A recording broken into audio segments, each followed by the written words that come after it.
I never thought I would be the person sitting across from someone I loved deeply, hearing those dreaded words. 2 years with Savannah had felt like building a future until that sunny Tuesday at our favorite coffee shop when everything changed. The look in her eyes told me what was coming before she even spoke. When she finally said, "I think we should just be friends," I surprised both of us by simply responding, "Perfect." The confusion that flashed across her face was just the beginning of what would become the most unexpected chapter of our story. Before I continue, drop a comment letting me know if you have ever been friend-zoned after a serious relationship, and hit subscribe if you want more stories about relationships that take unexpected turns. I met Savannah at my college roommate's birthday party 3 years ago. I was getting another drink when someone bumped into me, nearly spilling my beer. "Oh my God, I am so sorry," she said, steadying my arm with her hand.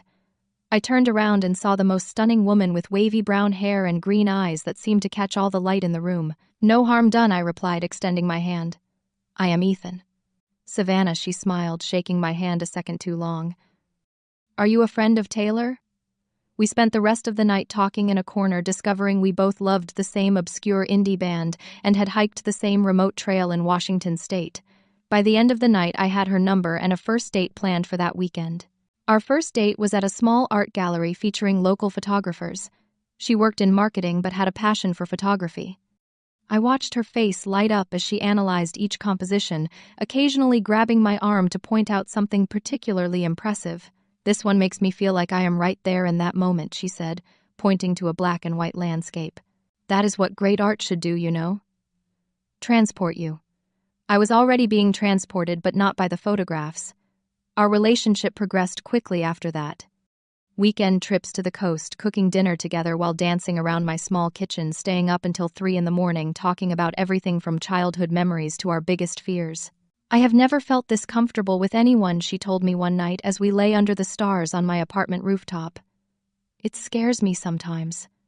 "Why would it scare you?" I asked, turning to face her. "Because when something feels this good, I am always waiting for it to end." I should have recognized that as the first red flag, but instead I pulled her closer and promised her it would not end. I was terribly wrong. After 1 year together, we decided to move in. My lease was ending and her roommate was moving out with her boyfriend. "It just makes sense," she reasoned. "We spend every night together anyway." Moving day was both exhausting and exhilarating. Our friends helped haul furniture up 3 flights of stairs, and we ordered pizza for everyone as payment. That night, after everyone left, we sat on our couch in our apartment and I felt complete. "To us," I said, clinking my wine glass against hers. "To us," she echoed, but her smile did not quite reach her eyes. The first 6 months of living together were everything I hoped for. Coming home to her, building a life together, making plans for the future. But slowly things began to change. It started with small things I barely noticed at first. She stopped greeting me with a kiss when I came home from work. Our conversations over dinner became shorter, more about logistics than connection. Date nights became less frequent, often canceled last minute because she was too tired or had a work emergency. I noticed she was spending more time with her friends, especially her best friend Jess. Whenever I asked about their plans, her answers were vague. "Just girl time," she would say with a shrug. I tried everything to fix whatever was breaking between us. I planned surprise weekend getaways, cooked her favorite meals, and initiated conversations about our relationship. "Is everything okay with us?" I asked one night after she had been particularly distant. "Of course," she said, not looking up from her phone. "Why would you ask that? You just seem somewhere else lately." "I am just stressed about work," she replied, finally meeting my eyes. Nothing to worry about. But there was plenty to worry about. The night before everything fell apart, I overheard her on the phone in our bedroom. I had come home early from a work event and paused outside the door when I heard my name. "I just do not know how to tell him," she was saying. "No, it is not that simple. I know I need to do it soon." My heart sank. I quietly walked back out and drove around for an hour before returning, pretending I had just arrived. That night, she suggested we get coffee at our favorite spot the next day. The coffee shop where she ended things was ironically where we had our third date. I remembered how she had laughed so hard that day that coffee came out of her nose. Now she sat across from me, fidgeting with her cup sleeve, barely making eye contact. "Ethan," she started, her voice steady but quiet. "I have been doing a lot of thinking about us, about where we are headed." I knew what was coming, but I let her continue. You are amazing, and these 2 years have been incredible, but I think we should just be friends. Inside, I felt like I was free-falling. 2 years, countless memories, a shared apartment, plans for the future, all reduced to just friends. But externally, I remained calm. I thought about the phone call, her growing distance, and all the signs I had been trying to ignore. In that moment, something shifted in me. Perfect, I said, my voice even. Her eyes widened slightly. Perfect, yes. If that is what you want, then we can be friends. You are not upset, she asked, looking genuinely confused. I am sad, of course, but I respect your decision. The drive home was silent and tense. She kept glancing at me as if waiting for an outburst that never came.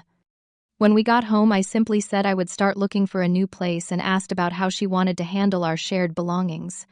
Her responses were hesitant, as if she had not actually thought that far ahead. Finding a new apartment was easier than I expected. My friend had a spare room I could rent temporarily while I figured things out. Moving out was another story. Every object we had to divide felt like dissecting our relationship piece by piece. Do you want the coffee maker, she asked, as I packed my clothes. You can keep it, I replied. You use it more. What about the prints we bought in Portland? You choose first. She seemed increasingly agitated by my calm demeanor. When I finished packing my essentials and prepared to leave, she stood awkwardly by the door. So, we will talk soon, she asked. Sure, I nodded. Take care, Savannah. Once I was settled in my temporary home, I took some time to reflect on what being just friends actually meant. Savannah and I had been friends before we started dating, but our friendship had been completely absorbed by our romantic relationship. Now I needed to redefine those boundaries. I made a mental inventory of how I treated my actual friends. I did not text them good morning or good night. I did not drop everything to help them with minor inconveniences. I did not pay for their meals or streaming services. I did not provide emotional support at all hours. I certainly did not prioritize their needs above my own. So I began implementing these same boundaries with Savannah. When she texted me at midnight asking if I was awake, I responded the next morning with a casual, "Hey, saw this late. What is up?" When she asked if I could still help her set up her new work laptop because you know how bad I am with technology, I politely suggested she contact IT support. I canceled our shared Netflix account and created my own. I stopped picking up her favorite snacks when I saw them at the store. I declined invitations to help her with household tasks that any friend would reasonably hire someone to do. Her confusion was evident in her increasingly frequent messages. Are you mad at me? She texted 3 weeks after our breakup. Not at all, I replied. Why do you ask? You just seem different. I am respecting the boundaries of our friendship as you requested. Our friend group situations were the most challenging. The first time we were both invited to a dinner party, I could feel her watching me across the room. I was polite but not overly attentive. When she mentioned needing a ride home, I suggested splitting an Uber with another friend who lived in her direction, explaining I was heading the opposite way. As the weeks passed, her attempts to maintain certain aspects of our relationship became more obvious. She would call with emergencies that were merely inconveniences. She would reference inside jokes and memories, trying to recreate our former intimacy. Each time I responded with friendly but firm boundaries. The furniture incident was particularly telling. She called one Saturday morning asking if I could help move her new couch up to her apartment, since you know how those delivery guys just leave everything downstairs. Sorry, I have plans today, I said truthfully. But I can send you the contact for the moving service I used when I moved. They are really affordable for small jobs like that. The silence on her end spoke volumes. But it would just take you an hour, she finally said. I understand, but I already have commitments. The movers are really great, though. After I hung up, I felt a strange mixture of guilt and liberation. I was not being unkind, I was simply being a friend, exactly as she had requested. A few days later, I received a text from Jess, Savannah's best friend. Hey, would you want to grab coffee sometime just to check in? I was surprised, but agreed. Jess and I had always gotten along well, though we had never spent time together without Savannah. We met at a coffee shop in a different neighborhood than the one Savannah and I used to frequent. Jess looked comfortable in jeans and a simple sweater, her curly hair pulled back in a loose ponytail. Thanks for meeting me, she said after we got our drinks. I just wanted to see how you are doing with everything. I am doing okay, I said honestly, taking it day by day. Savannah mentioned you have been different. I laughed lightly. I am just being a friend like she wanted. Jess studied me for a moment. You know that is not quite what she expected. What did she expect? I think she wanted all the benefits of your relationship without the commitment, Jess said, surprising me with her candor. She wanted you to still be there for her, prioritize her, but she wanted freedom too. That is not friendship, I pointed out. No, Jess agreed. It is not. Our conversation shifted to other topics. I discovered Jess was passionate about art history and worked as a curator at a small gallery.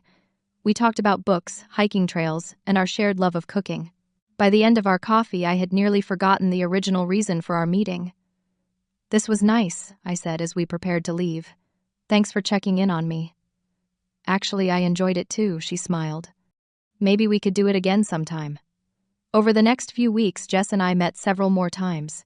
Each conversation revealed more common interests and shared values. She was straightforward and authentic in a way that felt refreshing.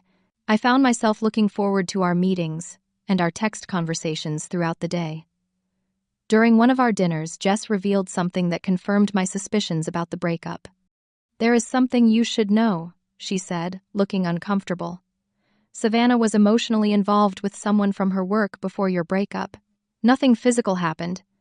At least that is what she told me, but she was already checking out of our relationship, I finished. I suspected something like that. I am sorry. I felt you deserved to know. Thank you for telling me. It actually helps make sense of things. After several weeks of getting to know Jess, I realized I had developed genuine feelings for her. The situation was obviously complicated, and I was hesitant to act on those feelings given her friendship with Savannah. But one evening, as we walked through a park after dinner, the connection between us felt undeniable. I like spending time with you, I said simply. But I understand if the situation with Savannah makes this complicated. Jess stopped walking and turned to face me. Savannah and I are friends, yes, but her decisions are hers and mine are mine. I like spending time with you too, Ethan. A lot. Our first kiss that night felt like the beginning of something honest and real. Jess and I decided to date openly after discussing the potential repercussions. I am not going to hide anything, she said firmly. That is not how I want to start this. I agree, I told her. Complete honesty from the beginning. We did not make a public announcement, but we did not hide our relationship either. We went to restaurants, movies, and parks together. I met some of her friends and she met mine. It was inevitable that Savannah would find out, and she did through social media, when a mutual friend posted a picture of us at a group dinner. The phone call came within an hour of that post. Are you serious right now? Savannah's voice was sharp and loud through the phone. Hello to you too, Savannah. You are dating my best friend. How could you do this to me? I am not doing anything to you, I replied calmly. Jess and I connected and we are seeing where it goes. She is my best friend. That is completely off limits, Savannah, I said evenly. You ended our relationship. You wanted to be friends. Friends do not dictate who other friends can date. This is different and you know it. You are only doing this to hurt me. This has nothing to do with you, I said truthfully. Jess and I genuinely enjoy each other's company. She hung up without another word. What followed was a campaign of text messages to mutual friends, describing how I had betrayed her and how Jess had stabbed her in the back. Some friends seemed swayed by her version of events, while others reserved judgment. The confrontation came at a dinner party hosted by our friend Taylor. I had checked with Taylor beforehand about whether it would be uncomfortable if Jess and I both attended, and she assured me it was fine. What Taylor did not tell me was that Savannah would also be there. When Jess and I walked in together, the room went quiet. Savannah was sitting at the dining table, her eyes immediately locking onto our hands, which were loosely intertwined. The evening was tense but civil until after dinner, when conversations broke into smaller groups. I was talking with Taylor's boyfriend when Savannah approached, glass of wine in hand. Enjoying yourself, she asked, her voice dripping with sarcasm. It is a nice evening, I replied neutrally. I bet it is. Nothing like bringing your rebound to a party with your ex. Jess is not a rebound, Savannah. Right, she laughed coldly. You just happened to fall for my best friend immediately after we broke up. How convenient. Her voice had risen, drawing attention from others. Jess approached and stood beside me. Maybe we should talk about this another time, Jess suggested calmly. Oh, there she is. Savannah turned her focus to Jess. Tell me, how long were you waiting to swoop in? Were you two talking behind my back while we were still together? That is not what happened, and you know it, Jess said firmly. You ended things with Ethan. You told me yourself you were interested in someone else. The room went completely silent. Savannah's face flushed deep red. So that is it. Years of friendship mean nothing to you. Our friendship means a lot to me, Jess replied. But that does not give you the right to control my life or who I care about. And it does not give you the right to spread lies about either of us. I cannot believe this. Savannah looked around the room, perhaps seeking allies. Finding none, she grabbed her purse. You two deserve each other. I am done with both of you.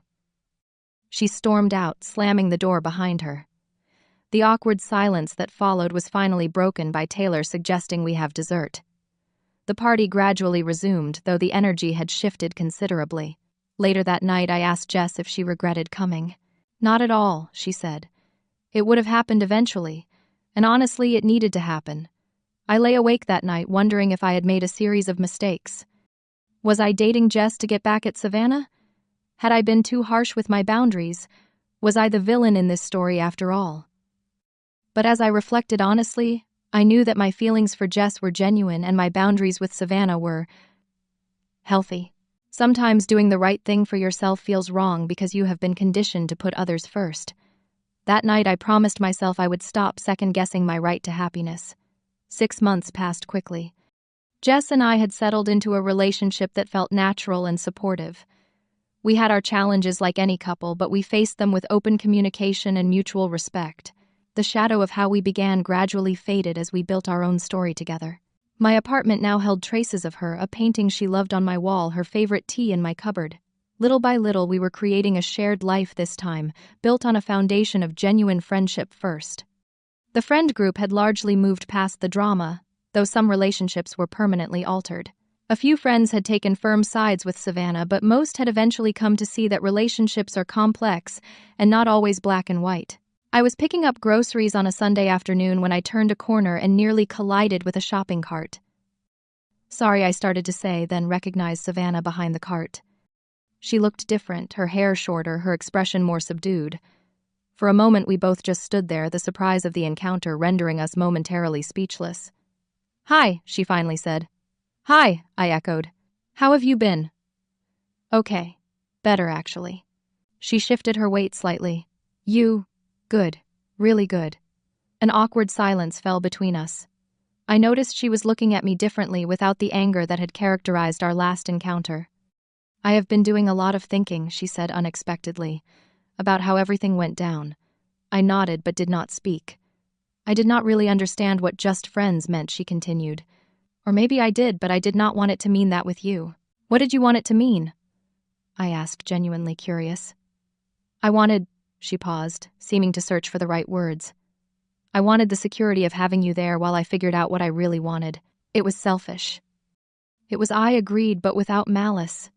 And when you actually treated me like just a friend, it made me realize how much I had taken for granted. I could have said many things in that moment, but instead I simply said, I appreciate you telling me that.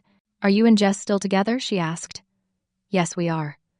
She nodded, a flicker of something, perhaps regret, crossing her face. She is lucky. You both are. As we prepared to continue our separate shopping, she added, For what it is worth, I am sorry. Not just about how I reacted to you and Jess, but for how I ended things. You deserved better. Thank you, I said sincerely. I hope you find what you are looking for, Savannah. Walking away, I felt a sense of closure I had not realized I needed. The encounter reinforced what I had learned through this entire experience, the importance of boundaries, self-respect, and taking people at their word. When I got home and told Jess about running into Savannah, she listened attentively, then asked, How do you feel about it? Peaceful, I said after thinking for a moment, like the last piece of a puzzle falling into place. The truth is, sometimes relationships end so that better ones can begin.